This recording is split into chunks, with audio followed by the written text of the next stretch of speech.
ಸಾಯಂಕಾಲ ಪ್ರಣವ್ ಆಫೀಸ್ ಮುಗಿದ್ಮೇಲೆ ಪರಿಣಿತನ್ನ ಪಾರ್ಕಲ್ಲಿ ಮೀಟ್ ಮಾಡ್ತಾನೆ. ನಮ್ಮ ತಾಯಿಗೆ ಫೋನ್ ಮಾಡಿದ್ರು. ನೀವೇನೋ ನನ್ನ ಮೀಟ್ ಮಾಡಬೇಕು ಅಂತ ಹೇಳಿದ್ರಂತೆ.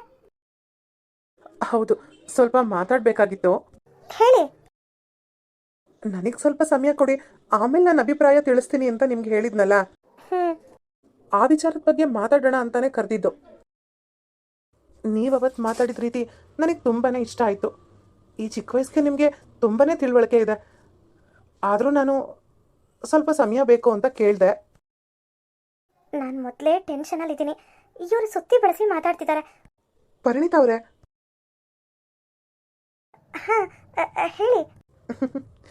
ನೀವು ಏನು ಯೋಚನೆ ಮಾಡ್ತಾ ಇದ್ದೀರಾ ಅಂತ ನನಗೆ ಚೆನ್ನಾಗಿ ಗೊತ್ತು. ಟೆನ್ಷನ್ ಆಗಬೇಡಿ. ನಿಮ್ಮನ್ನು ಮದುವೆ ಮಾಡ್ಕೊಳ್ಳೋಕ್ಕೆ ನಾನು ಮನಸ್ಪೂರ್ವಕವಾಗಿ ಒಪ್ಕೊಂಡಿದ್ದೀನಿ. ಪ್ರಣವ್ ಹೇಳಿದ ಮಾತು ಕೇಳಿ ಪರಿಣಿತಾಗೆ ತುಂಬಾ ಖುಷಿ ಆಗುತ್ತೆ. ಥ್ಯಾಂಕ್ ಯು ಪ್ರಣವ್ ಅವರೇ, ಥ್ಯಾಂಕ್ ಯು ಸೋ ಮಚ್. ನಮ್ಮಮ್ಮ ಈ ವಿಷಯ ಕೇಳಿದ್ರೆ ಎಷ್ಟು ಖುಷಿ ಆಗ್ತಾರೆ ಗೊತ್ತಾ. ನಮ್ಮಮ್ಮನೂ ಅಷ್ಟೆ. ಇನ್ಮೇಲೆ ನಾನು ನಮ್ಮ ತಾಯಿಗೆ ಹೇಳೋದು, ಅವರು ನಿಮ್ಮ ತಾಯಿಗೆ ಹೇಳೋದು, ಆಮೇಲೆ ನಾವಿಬ್ಬರು ಮೀಟ್ ಮಾಡೋದು, ಇದೆಲ್ಲ ಬೇಡ. ನಾನು ನಿಮಗೆ ಈಗಲೇ ನನ್ನ ಫೋನ್ ನಂಬರ್ ಕೊಡ್ತೀನಿ. ನೀವು ನನಗೆ ಕೊಡಿ.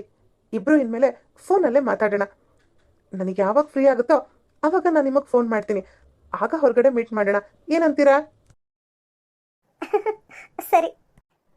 ಹೀಗೆ ಇಬ್ರು ಮಾತಾಡ್ಕೊಂಡು ಪ್ರಣವ್ ತನ್ನ ಮೊಬೈಲ್ ನಂಬರ್ನ ಪರಿಣಿತ ಕೊಡ್ತಾನೆ. ಹಾಗೆ ಪರಿಣಿತಾನು ತನ್ನ ಮೊಬೈಲ್ ನಂಬರ್ನ ಪ್ರಣವ್ಗೆ ಕೊಡ್ತಾಳೆ. ಸರಿ ಪರಿಣಿತ, ನಿಮ್ಮನ್ನು ಹಾಗೆ ನಿಮ್ಮ ಮನೆ ಹತ್ರ ಡ್ರಾಪ್ ಮಾಡಿ ಆಮೇಲೆ ನಾನು ಮನೆಗೆ ಹೋಗ್ತೀನಿ. ಪರವಾಗಿಲ್ಲ, ನಾನು ಒಬ್ಬಳೇ ಹೋಗ್ತೀನಿ. ನೋಡಿ, ನೀವು ನನ್ನ ಮದುವೆ ಆಗೋ ಹುಡುಗಿ. ನಾನು ನಿಮ್ಮ ಬಗ್ಗೆ ಕೇರ್ ತಗೊಳ್ಳೇಬೇಕಲ್ವಾ? ಪರವಾಗಿಲ್ಲ, ನಡೀರಿ.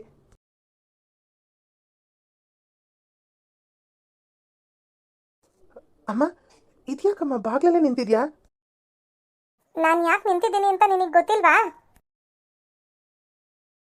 ಓ, ನನ್ನ ಅಭಿಪ್ರಾಯ ತಿಳ್ಕೊಳಕ್ಕ ಆಲ್ರೆಡಿ ಪರಿಣಿತಾಗೆ ಹೇಳಿದ್ದೀನಲ್ಲ. ಇನ್ನು ನಿನಗೆ ಅವ್ರ ಅಮ್ಮನಿಂದ ಫೋನ್ ಬಂದಿಲ್ವಾ? ನೋಡು ಪ್ರಣವ್, ಸುತ್ತಿ ಬಳಸಿ ಎಲ್ಲ ಮಾತಾಡ್ಬೇಡ. ಪರಿಣಿತ ಹತ್ರ ಏನ್ ಮಾತಾಡ್ದೆ ಅಂತ ಹೇಳು. ಫೋನ್ ಬಂತಲ್ಲ, ಈಗ ನಿಂಗೆ ಗೊತ್ತಾಗುತ್ತೆ. ಫೋನ್ ರಿಸೀವ್ ಮಾಡು. ಹಲೋ, ಅರ್ಪಿತಾ? ಹೌದಾ? ನನಗೆ ನಂಬಕ್ಕೆ ಆಗ್ತಾ ಇಲ್ಲ. ಹಾ, ಈಗ ತಾನೇ ಬಂದ. ಸರಿ ಸರಿ, ನಾನು ಹಿಂಗೆ ಆಮೇಲೆ ಮಾಡ್ತೀನಿ. ಪರಿಣಿತಾನ ಮದ್ವೆ ಮಾಡ್ಕೊಳಕ್ ಒಪ್ಕೊಂಡಿದ್ದೀನಿ ಅಂತ ಹೇಳಿದ್ಯಂತೆ. ಅದು ಅಲ್ಲದೆ ಪರಿಣಿತನ ನೀನೇ ಮನೆವರೆಗೂ ಡ್ರಾಪ್ ಮಾಡಿ ಬಂದಿಯಂತೆ. ಹೌದಮ್ಮ, ನಾನು ಮನಸ್ಪೂರ್ವಕವಾಗಿ ಅವ್ರನ್ನ ಒಪ್ಕೊಂಡಿದ್ದೀನಿ. ಇನ್ನೀನು ಯಾವ ಟೆನ್ಷನ್ನು ತಗೊಳಕ್ ಬೇಡ. ಆರಾಮಾಗಿರು.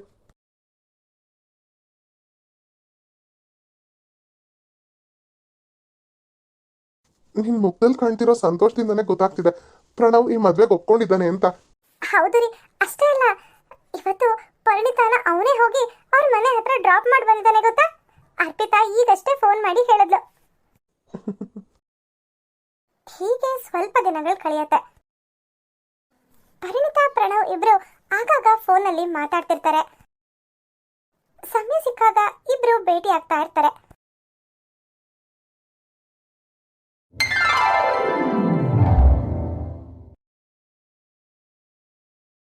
ಅಪ್ಪ, ಅಮ್ಮ, ನಾನು ಆಫೀಸಿಗೆ ಹೋಗಿ ಬರ್ತೀನಿ. ಪ್ರಣವ್, ಸಾಯಂಕಾಲ ಆಫೀಸಿಂದ ಬೇಗ ಬರೋಕ್ಕಾಗತ್ತಪ್ಪ? ಯಾಕಮ್ಮ, ಏನು ಸಮಾಚಾರ? ಅದು ಅರ್ಪಿತಾ ಎಲ್ರನ್ನೂ ಮನೆಗೆ ಇನ್ವೈಟ್ ಮಾಡಿದಾಳೆ, ಅದಕ್ಕೆ. ಹೌದಾ? ಮತ್ತೆ ಪರಿಣಿತ ನನಗೇನು ಹೇಳೇ ಇಲ್ವಲ್ಲ? ಅರ್ಪಿತಾ ನಮ್ಗೆ ಹೇಳಿದಾಳಲ್ಲ, ಅದಕ್ಕೆ ಅವಳು ಸುಮ್ಮನಾಗಿರ್ಬೇಕು. ಸರಿ, ಆಯಿತು, ಬೇಗ ಬರ್ತೀನಿ. ಮಧುಮತಿ, ಅಲ್ಲ, ಇಷ್ಟು ದಿನ ಆಯಿತು, ಪರಿಣಿತ ಅವ್ರ ತಂದೆ ಒಂದ್ಸಲ ನಮ್ಮನೆಗೆ ಬರಲೇ ಇಲ್ಲ ಅಲ್ವಾ? ಅವರಿಗಂತೂ ಪುರುಸೊತ್ತೇ ಇರಲ್ವಂತೆ. ಅಷ್ಟು ಕೆಲಸ, ಅವ್ರು ನಮ್ಮ ಜೊತೆನೇ ಮಾತಾಡೋದು ಅಪರೂಪ ಅಂತ. ಹೇಗೋ ಇವತ್ತು ಸಾಯಂಕಾಲ ಹೋಗ್ತೀವಲ್ಲ. ಅದೇನೋ ಸರಿ. ಅಲ್ಲ, ಅವರು ಒಂದು ದಿವಸನೂ ಇಲ್ಲಿಗೆ ಬಂದಿಲ್ಲ, ಫೋನಲ್ಲೂ ನಮ್ಮ ಹತ್ರ ಏನೂ ಮಾತಾಡಿಲ್ಲ. ಅವ್ರಿಗೆ ಮದುವೆ? ಛೆ, ಹಾಗೇನಿಲ್ಲ. ಅವ್ರಿಗೂ ಈ ಮದುವೆ ತುಂಬ ಇಷ್ಟ ಇದೆ. ಅರ್ಪಿತನ ಹತ್ರ ನಾನು ಎಲ್ಲ ಮಾತಾಡಿದ್ದೀನಿ. ಅವಳು ನನ್ನ ಹತ್ರ ಹೇಳಿದಾಳೆ. ಅವರು ಕೆಲಸದ ಒತ್ತಡದಿಂದ ಈ ವಿಚಾರಕ್ಕೆಲ್ಲ ಅಷ್ಟು ತಲೆ ಹಾಕ್ತಾ ಇಲ್ಲ ಅಷ್ಟೇ. ಮಗಳು ಚೆನ್ನಾಗಿರೋದು ಯಾವ ತಂದೆಗೆ ಇಷ್ಟ ಇರಲ್ಲ ಅಂತ. ಅದೇನೋ ಸರಿ. ಹಲೋ. ಹಾಯ್ ಪ್ರಣವ್, ತಿಂಡಿ ಆಯ್ತಾ? ತಿಂಡಿ ಆಗಿ ನಾನು ಆಫೀಸಿಗೂ ಬಂದಾಯಿತು. ಓಹ್, ಆಗಲೇ ಟೈಮ್ 10:30 ಆಗೋಯ್ತಾ? ನಾನು ಟೈಮೇ ನೋಡಿಲ್ಲ. ಓಕೆ ಓಕೆ, ಸರಿ, ನೀವು ಫ್ರೀ ಆದಾಗ ಕಾಲ್ ಮಾಡಿ. ಸದ್ಯಕ್ಕೆ ಫ್ರೀನೇ ಇದ್ದೀನಿ, ಹೇಳು. ಇವತ್ತು ಸಾಯಂಕಾಲ ನೀವು ಬರ್ತಾ ಇದ್ದೀರಾ ತಾನೇ? ಎಲ್ಲಿಗೆ? ನಮ್ಮ ಮನೆಗೆ. ನಿಮ್ಮ ಮನೆಗ? ನನ್ನನ್ನು ಯಾರೂ ಕರೆದೇ ಇಲ್ಲ. ಪ್ರಣವ್, ತಮಾಷೆ ಮಾಡಬೇಡಿ. ಈಗ ತಾನೇ ಅಮ್ಮ ಹೇಳಿದ್ರು ನಾನು ಎಲ್ಲರೂ ಮನೆಗೆ ಇನ್ವೈಟ್ ಮಾಡಿದ್ದೀನಿ ಸಾಯಂಕಾಲ ಅಂತ. ನಿಜ ಹೇಳಿ, ನೀವು ಬರ್ತಿದ್ದೀರಾ ತಾನೇ? ನಿಮ್ಮಮ್ಮ ಕರೆದಿರೋದು ನಮ್ಮಮ್ಮನ್ನ, ನನ್ನನ್ನಲ್ವಲ್ಲ. ನನ್ನನ್ನು ಯಾರಾದರೂ ಕರೆದ್ರೆ ನಾನು ಬರ್ಬೋದಪ್ಪ. ಸರಿ ಆಯಿತು, ನಾನು ಅಮ್ಮಂಗೆ ಹೇಳ್ತೀನಿ ಪ್ರಣವ್ಗೂ ಫೋನ್ ಮಾಡಿ ಕರಿ ಅಂತ. ಏ ಲೂಸು, ನಾನು ಹೇಳಿದ್ದು ನೀನು ನನ್ನನ್ನು ಕರೀಲಿಲ್ಲ ಅಂತ. ಏನು, ನನ್ನನ್ನೇ ಲೂಸ್ ಅಂತೀರಾ ನೀವು? ಮತ್ತೆ ನಾನು ಅಷ್ಟು ಹೇಳ್ತಾ ಇದ್ದೀನಿ, ಅರ್ಥನೇ ಮಾಡ್ಕೊಳ್ಳಿಲ್ವಲ್ಲ. ಸರಿ, ಖಂಡಿತ ಇವತ್ತು ಸಾಯಂಕಾಲ ನೀವು ನಿಮ್ಮ ತಂದೆ ತಾಯಿ ತಂಗಿ ಜೊತೆ ನಮ್ಮ ಮನೆಗೆ ಬರಬೇಕು. ಬರ್ತಾ ಇದ್ದೀರಾ? ಇದಪ್ಪ ಮಾತು ಅಂದ್ರೆ. ಸರಿ, ಖಂಡಿತ ಬರ್ತೀನಿ. ಓಕೆ, ಬಾಯ್. ಬಾಯ್. ಸಾಯಂಕಾಲ ಎಲ್ಲರೂ ಪರಿಣಿತಾ ಮನೆಗೆ ಬರ್ತಾರೆ. ನೀವೆಲ್ಲರೂ ನಮ್ಮ ಮನೆಗೆ ಬಂದಿದ್ದು ನನಗಂತೂ ಬಹಳ ಸಂತೋಷ ಆಯಿತು. ನೀವಂತೂ ನಮ್ಮ ಮನೆಗೆ ಬರಲಿಲ್ಲ, ಅದಕ್ಕೆ ನಾವೇ ನಿಮ್ಮ ಮನೆಗೆ ಬಂದ್ಬಿಟ್ವಿ.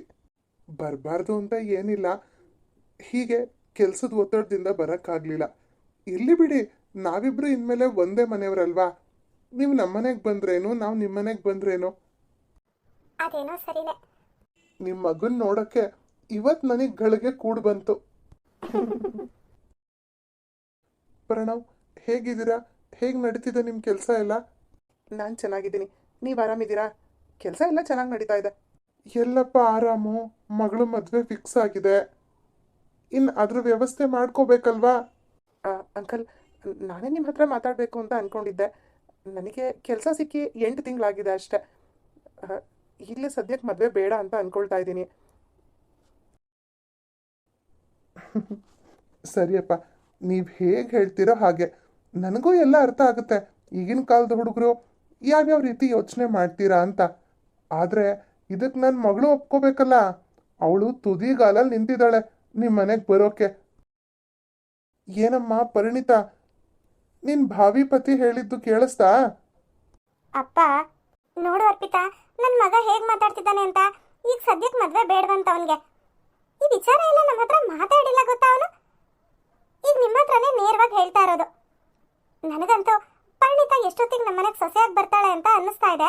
ಇವನು ನೋಡಿದ್ರೆ ಇನ್ನೂ 1 ವರ್ಷ ಅಂತಿದ್ದಾನೆ. ಯಾವತ್ತಿದ್ರು ನನ್ನ ಮಗಳ ನಿನ್ನ ಸೊಸೆ ಅಲ್ವಾ ಮಧುಮತಿ? ಇನ್ನೊಂದು ವರ್ಷ ನನ್ನ ಮಗಳ ಜೊತೆ ನಾನು ಹಾಯಾಗಿರ್ತೀನಿ ಬಿಡೋ. ನಿನ್ನ ಮಗಳ ಜೊತೆ ಇನ್ನೂ 1 ವರ್ಷ ಆರಾಮಾಗಿರ್ಬೋದು ಅಂತ ನೀನು ನನ್ನ ಮಗನ ಪರವಾಗಿ ಮಾತಾಡ್ತಿದ್ಯಾ? ಅನನ್ಯ, ನಿಮ್ಮ ಕಾಲೇಜ್ ಪ್ರಿನ್ಸಿಪಲ್ಲು ನನ್ನ ಫ್ರೆಂಡು. ನೀನು ಆಗಾಗ ಕಾಲೇಜಿಗೆ ಬಂಕ್ ಹೊಡಿತಿರ್ತೀಯಂತೆ. ಇಲ್ಲ ಅಂಕಲ್, ಯಾರು ಹೇಳಿದ್ದು? ಗಾಬರಿ ಆಗ್ಬೇಡಮ್ಮ, ತಮಾಷೆ ಮಾಡಿದೆ ಅಷ್ಟೇ. ನನಗೆ ಭಯನೇ ಆಗೋಯ್ತು. ನೀವೇನಾದ್ರೂ ಇದನ್ನ ಇನ್ನೊಂದು ಸ್ವಲ್ಪ ಹೊತ್ತು ಹೇಳಿದಿದ್ರೆ ನಮ್ಮಣ್ಣ ನಾಳೆನೇ ನನ್ನ ಜೊತೆ ಕಾಲೇಜಿಗೆ ಹಾಜರ್. ಯಾಕಮ್ಮ ಪರಿಣಿತಾ, ಏನೂ ಮಾತಾಡ್ತಾನೆ ಇಲ್ಲ ನೀನು? ಈಗಿನ ಕಾಲದ ಹುಡುಗರು ಎಲ್ಲ ಮಾತು ಫೋನಲ್ಲೇ ಆಡ್ಬಿಟ್ಟಿರ್ತಾರೆ. ಅದಕ್ಕೆ ಎದುರುಗಡೆ ಸಿಕ್ಕಾಗ ಏನು ಮಾತಾಡಬೇಕು ಅಂತಾನೆ ಗೊತ್ತಾಗಲ್ಲ ಅವ್ರುಗಳಿಗೆ. ಅದೇನೋ ಸರಿ ಅನ್ನಿ. ಹಾಗೇನಿಲ್ಲ, ನಾವು ಎಷ್ಟು ಮಾತಾಡಿದ್ರು ಮಾತೇ ಮುಗಿಯಲ್ಲ. ಓ ಹೌದಾ? ಹಾಗಾದ್ರೆ ಅಳಿಯನ್ರನ್ನ ಕರ್ಕೊಂಡು ಹೋಗು, ಮಾತಾಡೋ. ಬನ್ನಿ ಪ್ರಣವ್, ಇಲ್ಲಾಂದ್ರೆ ಇವರೆಲ್ಲ ಸೇರ್ಕೊಂಡು ನಮ್ಮನ್ನು ರೇಗಿಸ್ತಾನೆ ಇರ್ತಾರೆ. ಬಾರೆ ಅರ್ಪಿತಾ, ಇಲ್ಲೇ ಕೂತ್ಕೋ. ನಿಮ್ಮ ಫ್ರೆಂಡ್ ಮುಖ ನೋಡಿ ಅರಳೋಗಿದೆ. ಪ್ರಣವ್, ನೀವು ನಿಜವಾಗ್ಲೂ ನಮ್ಮ ಮನೆಗೆ ಬಂದಿದ್ದೀರಾ? ನನಗೆ ನಂಬಕ್ಕೆ ಆಗ್ತಾ ಇಲ್ಲ. ಮತ್ತೆ ಏನು ಸಮಾಚಾರ? ಏನೂ ಇಲ್ಲ. ಇದನ್ನು ಹೇಳಕ್ಕೆ ಬೆಳಗ್ಗೆ ನಾನು ಆಫೀಸಲ್ಲಿ ಇದ್ದಾಗ ಫೋನ್ ಮಾಡಿ ನೀವು ಸಾಯಂಕಾಲ ಬರ್ತಾ ಇದ್ದೀರಾ ತಾನೇ ಅಂದ್ಯಾ? ಪ್ರಣವ್, ಈ ಭಾನುವಾರ ಎಲ್ಲಾದರೂ ಆಚೆ ಹೋಗೋಣವಾ? ಭಾನುವಾರ ಅಂದಾಗ ನೆನಪಾಯ್ತು ನೋಡು. ಭಾನುವಾರ ನಾನು ನನ್ನ ಫ್ರೆಂಡ್ ಊರಿಗೆ ಹೋಗ್ತಾ ಇದ್ದೀನಿ. ಬರೋದು 1 ವಾರ ಆಗುತ್ತೆ. ಏನು, 1 ವಾರನಾ? ಅಂದ್ರೆ ನೀವು 1 ವಾರ ಆಫೀಸಿಗೆ ರಜೆ ಹಾಕಿದ್ದೀರಾ? ರಜೆ ಹಾಕಿಲ್ಲ, ವರ್ಕ್ ಫ್ರಮ್ ಹೋಮ್ ಅಂತ ಹೇಳಿದ್ದೀನಿ. ಇದ್ದಕ್ಕಿದ್ದಂಗೆ ನಿಮ್ಮ ಫ್ರೆಂಡ್ ಊರಿಗೆ ಯಾಕೆ ಅಂತ ಕೇಳ್ಬೋದಾ? ನನಗೆ ಸಂಗೀತ ಅಂದರೆ ತುಂಬ ಇಷ್ಟ.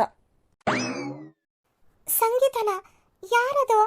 ಅದೇ ನನ್ನ ಫ್ರೆಂಡ್ ಊರಲ್ಲಿ ನನ್ನ ಫ್ರೆಂಡ್ ಮನೆ ಪಕ್ಕ ಇದ್ದಾಳಲ್ಲ ಅವಳು.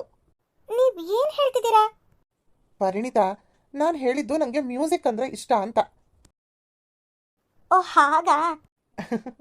ಅದಕ್ಕೆ ಅವ್ರ ಊರಲ್ಲಿ ಸಂಗೀತದ ಪ್ರೋಗ್ರಾಮ್ ಅಲ್ಲ ಮ್ಯೂಸಿಕ್ ಪ್ರೋಗ್ರಾಮ್ ಇದೆಯಂತೆ, ಅದಕ್ಕೆ ನಾನು ಹೋಗ್ತಾ ಇದ್ದೀನಿ. ಓ, ನಿಮಗೆ ಮ್ಯೂಸಿಕ್ ಅಂದರೆ ತುಂಬ ಇಷ್ಟನಾ? ಹೌದು. ನಿನಗೆ ಗೊತ್ತಾ, ನಾನು ಬಾತ್ರೂಮ್ ಸಿಂಗರು. ಹೌದಾ? ನನಗೆ ಹಾಡಬೇಕು ಅಂತ ಅನಿಸಿದಾಗ ಒಬ್ಬೊಬ್ಬನೇ ಹಾಡ್ಕೊಳ್ತಾ ಇರ್ತೀನಿ. ಹಾಗಿದ್ರೆ ಇವತ್ತು ಹೇಗೂ ನೀವು ನಮ್ಮ ಮನೆಗೆ ಬಂದಿದ್ದೀರಾ, ನನಗೋಸ್ಕರ ಯಾವುದಾದ್ರೂ ಹಾಡು ಹೇಳ್ತೀರಾ ಪ್ಲೀಸ್? ಯಾವ ಹಾಡು ಹೇಳೋದು? ಏನು ಪ್ರಣವ್ ನೀವು, ನಿಮ್ಮನ್ನು ಮದುವೆ ಆಗೋ ಹುಡುಗಿ ಎದುರುಗಡೆ ನಿಂತಿದ್ದಾಳೆ, ಯಾವ ಹಾಡು ಹೇಳೋದು ಅಂತ ಯೋಚನೆ ಮಾಡ್ತಿದ್ದೀರಲ್ಲ. ಮಾಯಾವಿ ಮಿನುಗು ನೀನು, ಮುಂಜಾನೆ ಬಿಸಿಲು ನೀನು, ಸಾಲದಿರೋ ಹಾಡು ನೀನು, ಬೇಕೆನಿಸೋ ಸಂಜೆ ನೀನು, ಎದೆಯ ದುನಿಗೆ ಬೆಳಕು ನೀನೆ, ನೀನಾದೆ ನೀನಾದೆ, ಸೋತೆ ಹೋದೆ ಸೋತೆ ಹೋದೆ, ಸೋತೆ ಹೋದೆ ಸೋತೆ ಹೋದೆ ಸೋತೆ ಹೋದೆ, ನೀ ಮೊದಲ ಕೊನೆಯಾಸೆ ನನ್ನ ಎದೆಗೆ ಹಿಡಿಸೋ ಭಾಷೆ, ಅನುರಾಗದಲ್ಲಿ ಕೊನೆ ಬೀದಿಯಲಿ ನನಗೂ ನಿನಗೂ ಮನೆ ಮಾಡಿರುವೆ, ಒಳಗೆ ಬರಲು ತಡ ಇನ್ನೇಕೆ, ಕಿಟಕಿಲಿ ನಾ ಕಾದೆ. ವಾವ್ ಪ್ರಣವ್, ನೀವು ಸೂಪರಾಗಿ ಹಾಡ್ತೀರಾ. ಹೌದಾ? Thank you so much. ನನ್ನ ಫ್ರೆಂಡು ಅವ್ರ ಊರಲ್ಲಿ ಯಾವುದೇ ಮ್ಯೂಸಿಕ್ ಪ್ರೋಗ್ರಾಮ್ ಆಗಲಿ ತಕ್ಷಣ ನನಗೆ ಫೋನ್ ಮಾಡಿಬಿಡ್ತಾನೆ. ಸರಿ, ಹೋಗಿ ಬನ್ನಿ. Happy journey. Thank you Parinita. ಆದರೆ ಆಗಾಗ ನನಗೆ ಫೋನ್ ಮಾಡ್ತಾ ಇರಬೇಕು. ಖಂಡಿತ ಮಾಡ್ತೀನಿ. ಸರಿ ನಡಿ, ಅಲ್ಲೇ ಹೋಗೋಣ, ಇಲ್ಲ ಅಂದರೆ ಮತ್ತೆಲ್ಲ ರೇಗ್ಸಕ್ಕೆ ಶುರು ಮಾಡಿಬಿಡ್ತಾರೆ. ಪ್ರಣವ್ ತನ್ನ ಫ್ರೆಂಡ್ ಊರಿಗೆ ಹೋದ್ಮೇಲೆ ಪರಿಣಿತಾಗೆ ಕಾಲ್ ಮಾಡ್ತಾನ, ಅಲ್ಲಿ ಹೋದ್ಮೇಲೆ ಏನಾಗುತ್ತೆ ಅನ್ನೋದನ್ನ ನೆಕ್ಸ್ಟ್ ಎಪಿಸೋಡ್ನಲ್ಲಿ ನೋಡೋಣ. ಈ ಎಪಿಸೋಡ್ ನಿಮಗೆ ಸ್ವಲ್ಪನಾದರೂ ಇಷ್ಟ ಆಗಿದ್ರೆ ಪ್ಲೀಸ್ ನಮ್ಮ ಚಾನಲ್ನ ಸಬ್ಸ್ಕ್ರೈಬ್ ಮಾಡಿ, ಹಾಗೆ ಲೈಕ್ ಮಾಡಿ, ಶೇರ್ ಮಾಡಿ, ಕಮೆಂಟ್ ಮಾಡಿ. ಇನ್ನೂ ಯಾರು ಸಬ್ಸ್ಕ್ರೈಬ್ ಮಾಡ್ಕೊಳ್ದೆ ನಮ್ಮ ಚಾನಲ್ನ ನೋಡ್ತಾ ಇದ್ದೀರಾ, ಅವರೆಲ್ಲರೂ ಸಬ್ಸ್ಕ್ರೈಬ್ ಮಾಡ್ಕೊಂಡು ನೋಡಿ ಅಂತ ಹೇಳ್ತಾ ಈ ಎಪಿಸೋಡ್ನ ಮುಗಿಸ್ತಾ ಇದ್ದೀನಿ. ನೆಕ್ಸ್ಟ್ ಎಪಿಸೋಡ್ನಲ್ಲಿ ಸಿಗೋಣ. Bye friends.